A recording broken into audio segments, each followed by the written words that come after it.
ډیر شکر خدای را کړی ښه عالمه رهبري ده ډیر شکر خدای را کړی ښه عالمه رهبري ده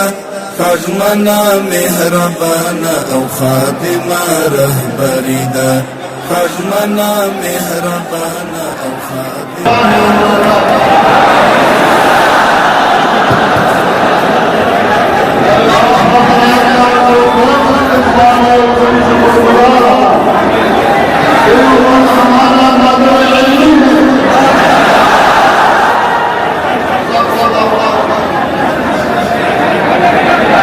دارالعلوم دیوبند کا اس احسان کا اور حضرت شیخ صاحب کا مشکور ہوں کہ ہم کو دارالعلوم دیوبند کے سند سے نوازا اللہ تعالیٰ یہ مرکز علمی ہمیشہ کے لیے کامیاب اور سرشار رکھے اللہ تعالیٰ نے جو عزت آپ کو دیا ہے اور جو منقبت آپ کو دیا ہے اللہ تعالیٰ سارے مسلمانوں کو نصیب کرے اور ہم ایک بار پھر آپ کا شکریہ ادا کرتا ہوں کہ آپ حضرات نے انتظار کیا اور استقبال کیا یہ ہمارے لیے بہت بڑا سعادت ہے اور جناب شیخ صاحب اور سارے اساتذہ کا میں شکر گزار ہوں کہ انہوں نے بہت محبت کے ساتھ مجھ کو نوازایا یہی سند پہ جزاکم اللہ خیراً انشاءاللہ بعد میں تفصیلی بات کروں گا انشاءاللہ تعالی سب سے خصوصی دعاؤں کے درخواست ہے افغانستان کے لیے اسلامی عمارت کے لیے ہمارے لیے اور سارے مسلمانوں کے لیے اور امید ہے کہ اللہ تعالیٰ یہ جو آج کل باتیں چل رہے ہیں غزے اور فلسطین کے مسلمانوں پر بھی رحم کرے امید ہے کہ کامیابی نصیب ہو جائے جزاکم اللہ خیراً الحمدللہ رب العالمین والصلاة والسلام علی رسولہ محمد وعلی آلہ واصحابہ اجمعین اما بعد فاعوذ باللہ من الشیطان الرجیم بسم اللہ الرحمن الرحیم وتلک الایام نداولها بین الناس وقال اللہ تعالی انما یخشى اللہ من عباده العلماء صدق اللہ العلی العظیم صبت علی مصائب لو انہا صبت علی الایام سرن لیالیا دارالعلوم دیوبند کے قابل قدر اساتذہ مشائخ عظام طلباء کرام اور محترم حاضرین سب سے پہلے آپ کو اور ہندوستان کے تمام مسلمانوں کو افغانستان کے اکابرین علماء کرام اور عوام کی جانب سے سلام اور نیک تمنائیں پیش کرتا ہوں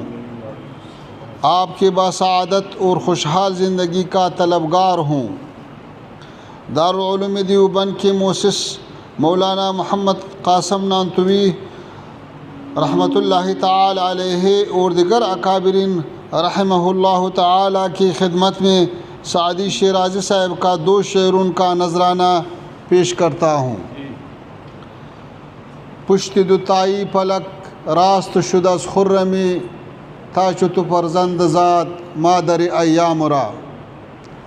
وصف ترا گر کند ور نکند اهلی پزل حاجتی مشات نیست روی دلارام را محترم حاضرین برصغیر ہند کے مسلمانوں اور افغان عوام کے درمیان تعلقات کے تاریخ بہت پرانے ہیں جو 10 صدیوں سے بہت زیادہ عرصہ پر محیط ہے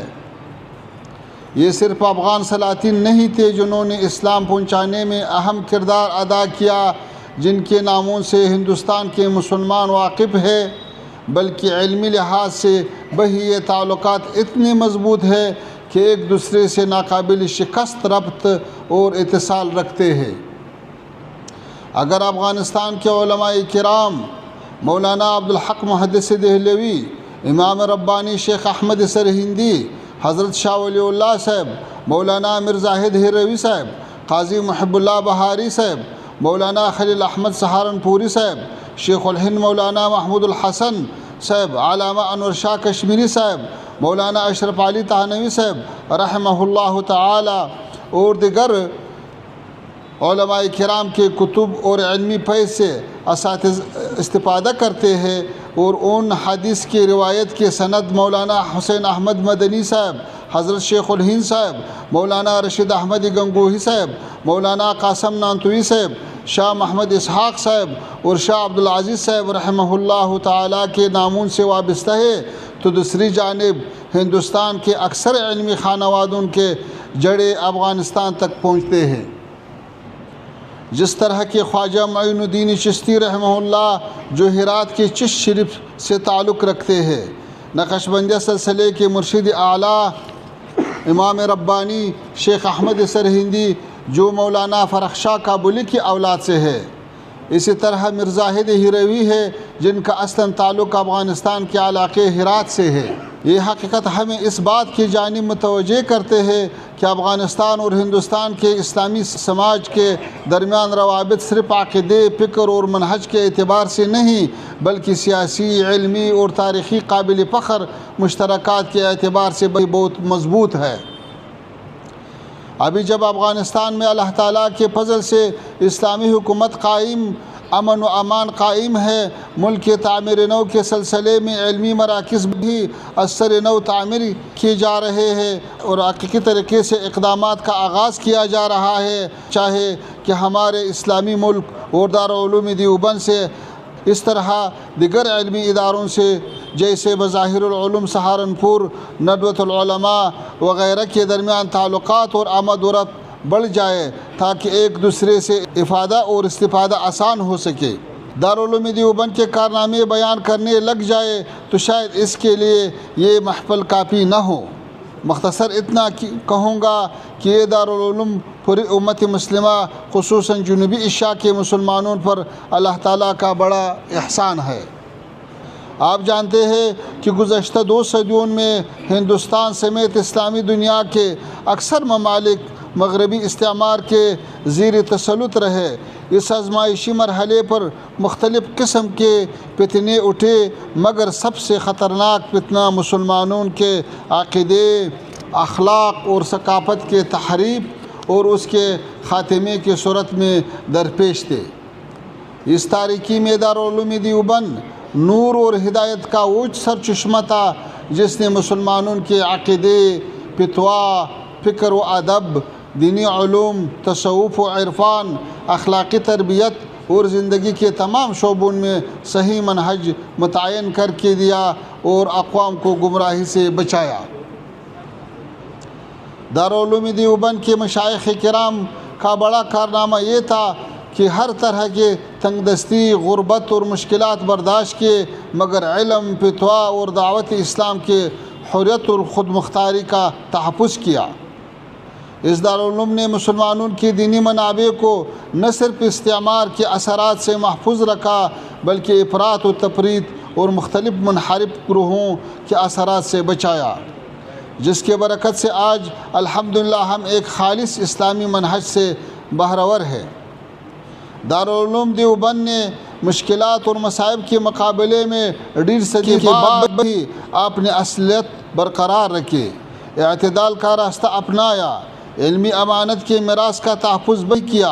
اور اپنے اصولوں پر مضبوطی سے قائم رہے۔ تفسیر، حدیث، فقہ، اصول فقہ اور دیگر اسلامی علوم کے متعلق بے شمار کتابیں اور شروحات لکھ کر شائع کر دی ہے۔ دیوبند کی علمی روشنی صرف ہندوستان تک محدود نہیں بلکہ اس نے پورے اسلامی دنیا کو منور کر دیا ہے۔ افریقہ، یورپ اور امریکہ تک بھی اس کے خدمات کا سلسلہ پھیلایا ہے۔ ان سعادت بزور بازو نیست تا نبخشد خدائی بخشندہ۔ محترم مشائخ کرام، یہی علماء ہے جو امت کو بیداری اور عمل کے احیاء کا راستہ دکھا سکتے ہیں اور اسی کامیابی کے افق تک پہنچا سکتے ہیں۔ امت مسلمہ کو تفریقہ کے بجائے اتحاد اور علمی بصیرت کی ضرورت ہے اور دیوبند کا یہ بڑا مرجع اس حوالے سے کردار ادا کر سکتا ہے۔